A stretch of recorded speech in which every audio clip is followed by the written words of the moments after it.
last thing, and I said last thing, but it's really truly not. The last thing that I want to impress upon you is that all of the angels of God are eternal. Sri Vishnu, the angel of liberation, is eternal. He is as living as you and me. You can have direct, face-to-face encounters with Sri Vishnu.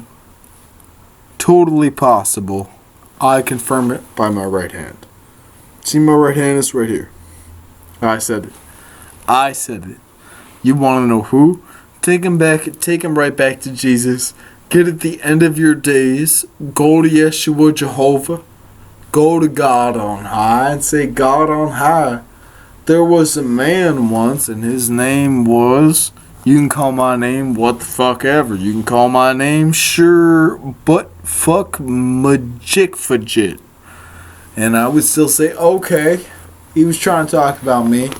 Let's talk about that. And he said, well, sure but fuck me shit fidget told me that I could hear about this angel this way, so I put time forth. I put forth my effort. I actually put forth something. I wasn't playing. So you can't just say, oh, well, he's a dick fuck, but I put forth effort. You actually have to say, oh, well, okay, so you say I'm a dick fuck, but even still, you put forth your own effort trying to find out if there was something truthful in what I said. And you can take that right before Jehovah and he's going to tell you what's up with that. I just know he's going to. There's not an angel that I've ever spoken to you about, I promise you, that's not his angel. There's not any angel that I've ever told you about that's not his angel. And I mean that from the most pleasant sounding to you to the least appetizing. I mean that from Vasudevaya, the angel of liberation, to Niriti, who will just swallow you up and spit you right out. Okay? So we have to accept this in the Zen place. We have to accept each other. Remember this always. In your Zen meditation, it will become very, very important for you because you will realize, as I have, in your Zen meditation, that you're a part of one Sangha. So what Sangha means is Sangha means one body of Krishna. That means that yes, you are becoming Niriti. That is an aspect of God, Yeshua Krishna, in his total body. And that his total body spans this plane and every plane. His body touches every place. Yes, you may be becoming Niriti, but all the same, your Niritiness is only a service to every living being that is requiring your Niritiness right now. Okay? And every moment on your Zen path, you must accept that your karma is a thing that's being honed. Now when I say honed, let us focus on what this means, honed. Okay? So there is a difference between this.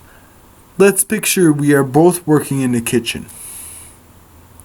And we are both looking to have an expedient service, meaning we're both looking to finish out our night. We both have, let's say, a 4-hour shift. We both work under the same chef. Okay?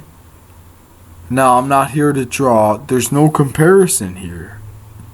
The only service to this is to the analogy. Okay? So, let's say this. Let's say you said, "Oh, chef, I remember. You hold the blade this way, and you cut the meat this way, and you held the knife this way, and when you told me to hold the knife this way, you were ensuring that I wouldn't get cut." And then there was another man came along, and he said, "Chef, I also want to cook, chicken flambe, and I just, despite what you say, you're so busy you're not looking at what I'm doing. I'm just gonna do my thing. I'm gonna cut chicken flambe." But what ends up happening is he hurts himself. He cuts off parts of his fingers. There's blood in the dish. It's not servable to anybody except himself. Okay, now what's the difference? Difference is this. Within Zen meditation, you are either selfless or you are self-full.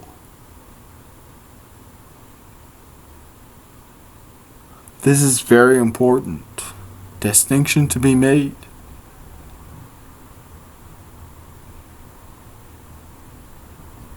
Okay? You are selfless, meaning you don't have a self. You sacrifice that. You said to eternal Zen truth, nope. Everything that I thought was, whatever your name is, you said to the eternal Zen fire with it.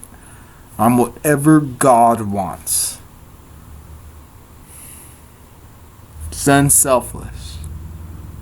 Then there are those who are Zen helping themselves full. Okay? And these two forces, one is earthly, one is not. So I really feel like one should be down here and the other one should be up here, really. Talk about it. Okay? And now when we talk about Niriti, when we talk about Durga, when we talk about Kali, we need to understand the inner, and I hesitate to use the word, but I will use it, annihilative aspect of these parts of God. Meaning to say that you can't accept the spiritual path except that you've said, my first name in English is Michael. Unless I said to Michael, before Krishna, Michael is dissolved. Unless I said that, I'm not worthy. Okay? And you need to come to the same point. And until you do, you're technically still holding on to something. You're still holding on to whoever Natalie, Timothy, David, Prometheus, Patrick, Clark, fucking Duncan, fucking whatever the fuck your name is, you're still, pardon my words, but you're still holding on to whatever your notion of what you thought a self was. And what Jesus' whole message is guess what? I'm bright white Ajna. You have no right to hold upon what you thought was who you are. I'm the author of everything. If I told you your name's Jim, you better wake up tomorrow and say, "My name's Jim. So help you God." And you actually have to live with that meditative reality. And I mean it. I mean, that's part of your Vajrasattvanam reality. Om Vajrasattvaham. Om Vajrasattvaham. You have to annihilate you and say, guess what? Jesus, if you need me to be Peter tomorrow, I stopped being John and I started being Peter then. You have to reach this place. You have to.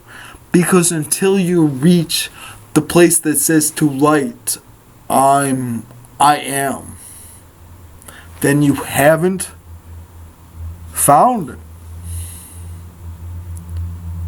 To be truthful. In fact, even in that place that I just mentioned, you're just beginning to find him. Yeah, I would like to be able to draw out the whole thing for you. But the truth is that all I can say is that, like in a place like that, this is what it would feel like. And you have to bring yourself there. Anyway, I hope that this has been helpful for you. Amen to you.